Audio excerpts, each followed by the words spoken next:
Assalamualaikum warahmatullahi wabarakatuh.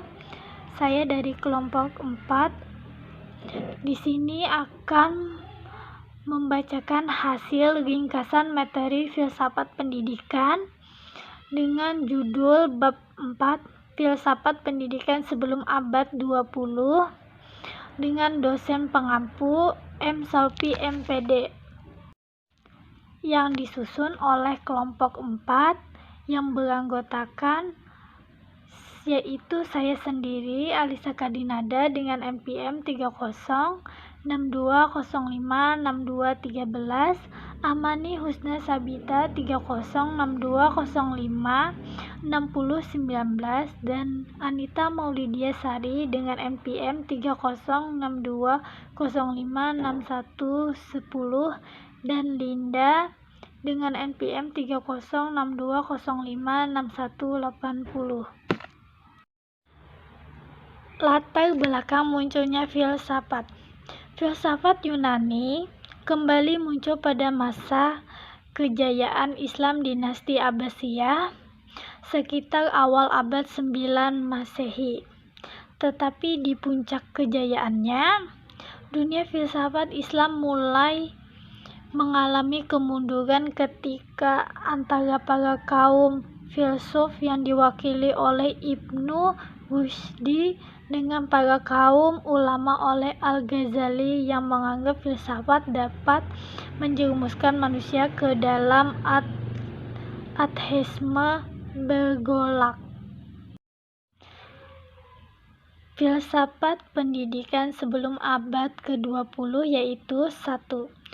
Perkembangan filsafat umum terbagi menjadi 2, yaitu filsafat Yunani yang berbeda dari pandangan materialisme dikemukakan oleh Plato, kemudian dilanjutkan oleh Aristoteles, dan filsafat mereka kembangkan adalah aliran idealisme.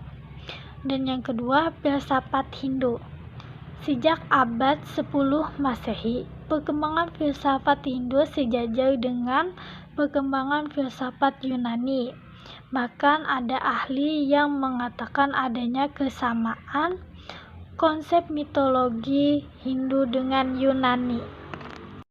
Filsafat Islam sebenarnya berakar pada filsafat Yunani, yaitu seorang penerjemah berkebangsaan Yunani yang bernama Hunain pindah ke Irak dan bekerja di istana khalifah dari Daulah Abbasiyah.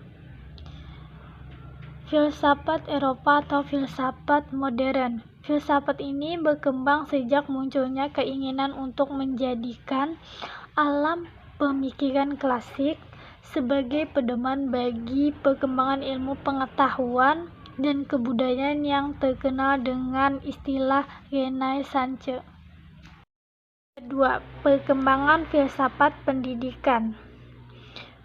Pengertian filsafat pendidikan menurut Kneller dalam Sadullah tahun 2008 halaman 72. Filsafat pendidikan merupakan aplikasi filsafat spekulatif, preskriptif, dan analitik. Tinjauan pemikiran permulaan filsafat pendidikan yaitu pemikiran-pemikiran pemula. Filsafat pendidikan berkembang dalam tingkat humanisme, relativisme, dan humanisme ilmiah dan humanisme literal menurut Arbi tahun 1988 halaman 42-64. Selanjutnya, metodologi ilmu pendidikan sebelum abad 20. Sejak filsafat ikut menentukan kebijakan-kebijakan dalam pendidikan sampai akhir abad 19, paling kurang ada 3 tonggak utama yang dapat dikenali, yaitu pemikiran Aristoteles, Francis Bacon, dan Johann Stuart Mill dan kawan-kawan. Yang pertama, tonggak pertama Aristoteles, 2. Tonggak kedua Francis Bacon, ketiga tonggak ketiga perkembangan abad ke-19. Selanjutnya, mazhab-mazhab filsafat pendidikan. Mazhab-mazhab filsafat pendidikan yang dapat ditelusuri sebelum abad 20 ada 3 mazhab, yaitu mazhab idealisme, realisme, dan materialisme.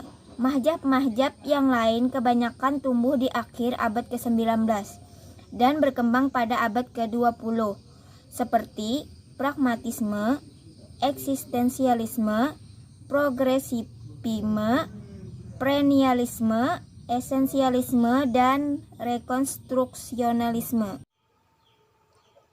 Implikasi pendidikan filsafat sebelum abad ke-20 untuk masa kini. 1. Haruskah Socratic method digunakan di sekolah zaman sekarang? 2. Haruskah pendidikan mempersiapkan siswa pada posisi tertentu di masyarakat? Atau haruskah sekolah memandu siswa self-actualization? 3. Haruskah negara mengontrol apa yang diajarkan oleh guru? 4. Haruskah nilai-nilai tradisional dimasukkan ke dalam kurikulum?